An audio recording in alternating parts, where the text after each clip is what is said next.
Hello and welcome to AEF TV in association with Engerati. I'm joined now by David from the Institute of Public-Private Partnerships, which is a Tetra Tech company. And David, firstly, welcome. Thank you for making the time. Very early in the day on day 2 at AEF, but we'll kickstart this interview a little bit. And just to frame the interview, there's been a narrative that's been going through a lot of the other interviews about, people saying that the money is there, and in fact they're getting much more vociferous about that. But what is stopping that flow is the regulatory framework and transparency around that framework. So in your role, kind of at the coalface with the Institute, what are your observations around that? Okay. So I think one of the biggest observations that I've had is that there's a lot of goodwill and there's a lot of good intentions. But the challenges are that there's also an element of mistrust between the different institutions. And if you take a public-private partnership scenario, essentially you have the public sector, which is trying to attract funding from the private sector because they don't have the capital to maintain projects or to build them. And there's a sense of suspicion of, is there like a cultural mistrust between There's a cultural mistrust. That, is my investment going to be sound? And so what often happens is that governments in Africa are very challenged with this perception from outside of Africa that there's an over-emphasis on risk and there's a big challenge on risk.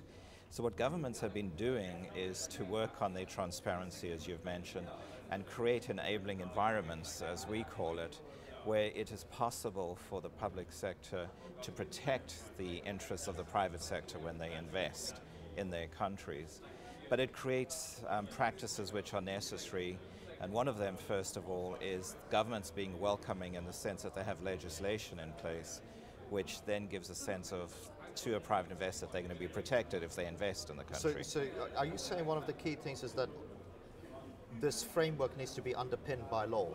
Exactly. Right. So what you have, for example, in Kenya recently, they just created a PPP law in 2013, which has given a tremendous push towards private investors looking at investing in public-private partnerships.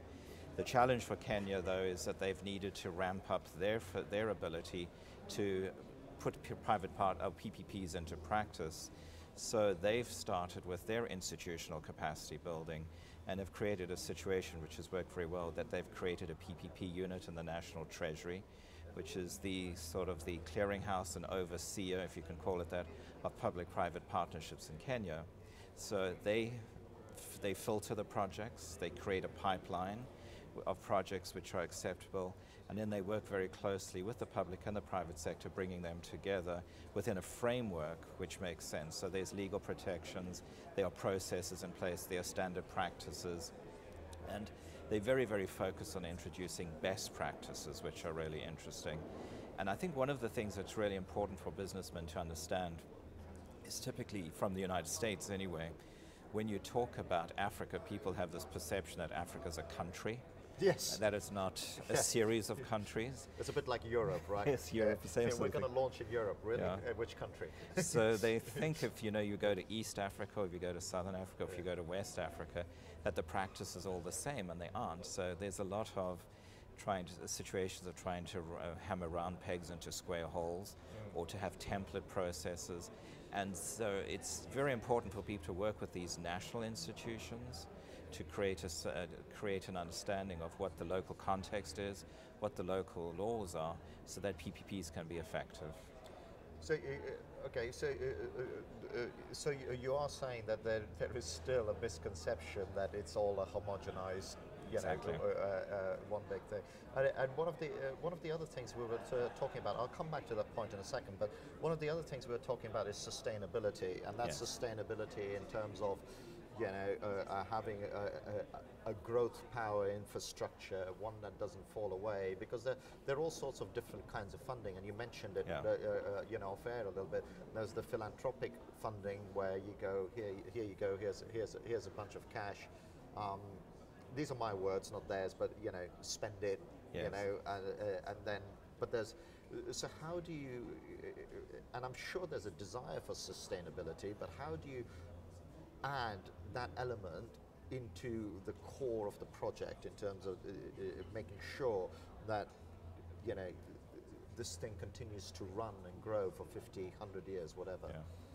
Well, unfortunately, if you look at the history of Africa, it was 60 to 70 years since the liberation movements and independence of African countries, and many countries still haven't been able to build sustainable institutions. I think partly the reason for that is because of the way foreign aid has been applied to African countries, where essentially governments from all over the world have gone and said, let's form a partnership with your institutions. But what they have done is they've not created sustainable institutions, they've created institutions that rely on the largesse of the governments or of large corporations.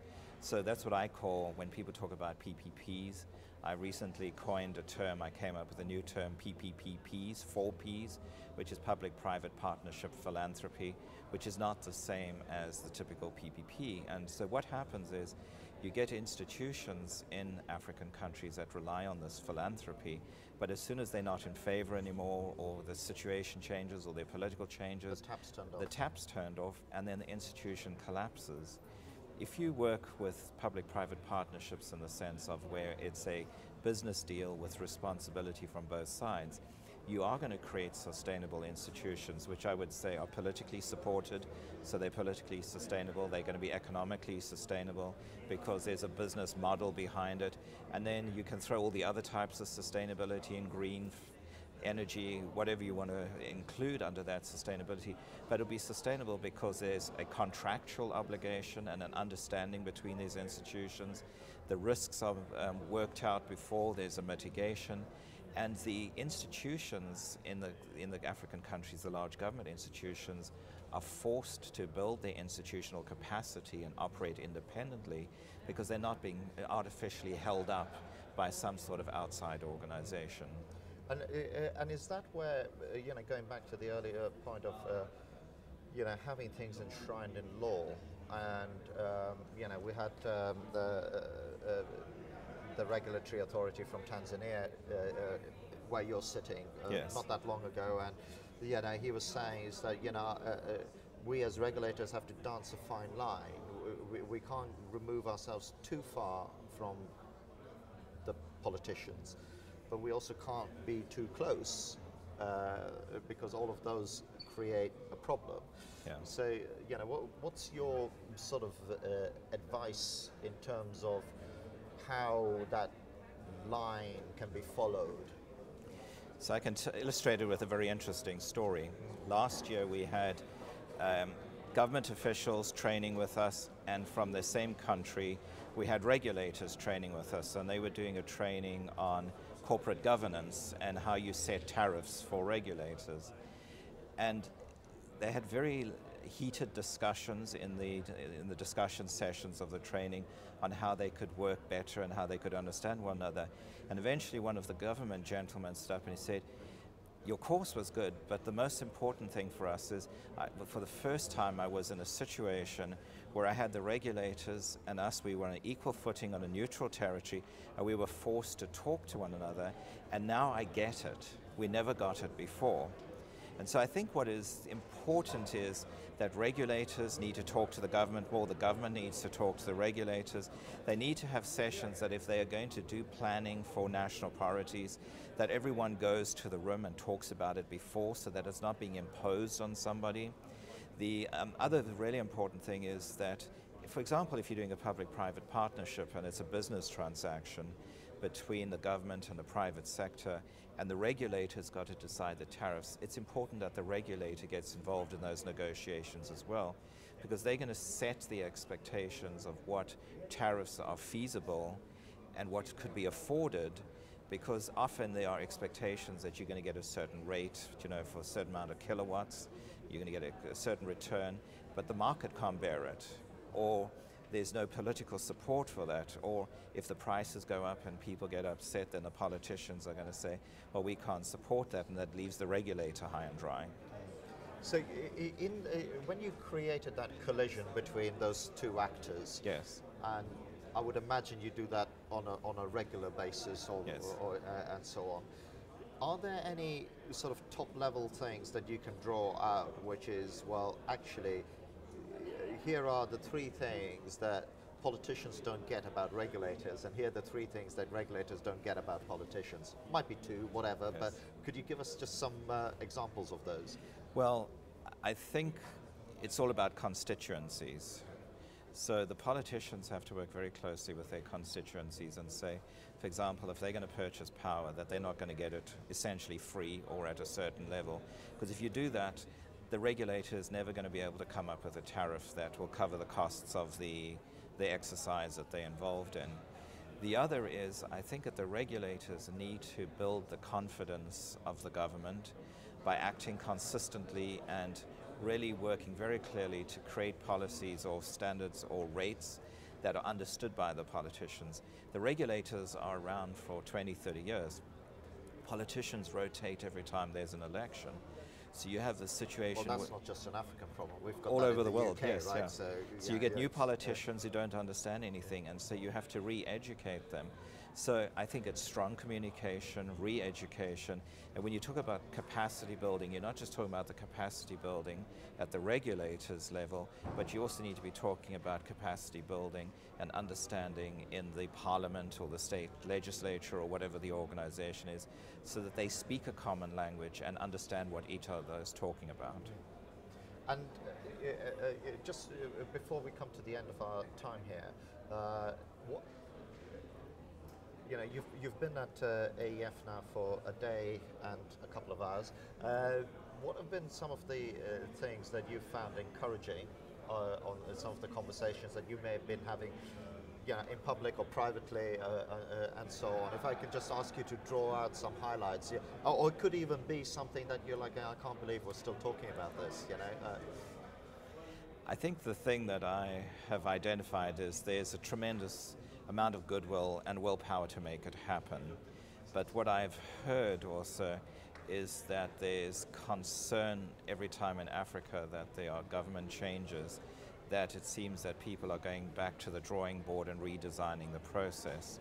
And so I was in a regulators roundtable meeting yesterday, and the one thing is they were talking about is let's develop standard practices which could be used regionally or within a country that everyone understands, so that we don't have to reinvent the wheel every time the circumstances change. And I thought that was a very astute observation that was made. And I think the other concern was that for regulators to be successful, the governments really are going to have to recognize them as autonomous, independent units. That let the regulators do what they do well, let the politicians do what they do well, but identify who they are working for, and both are working for the consumers, and listen to the consumers as well, so that they get involved in that triangle of decision making that can move things forward successfully. Right, so you don't get to a finger pointing exercise. Exactly. You say, look, we're in partnership here. Yes. And if there's a tough decision, we're taking it together, rather than they've taken the tough decision, it's not mine. Yeah. And also to be responsible, that if something goes wrong, all parties are responsible, instead of blaming somebody else. On that note, David, thank you very much for joining us in the studio. Thank you for taking the time. And thank you as well for watching another session on AEF TV in association with Engerati. Thanks again.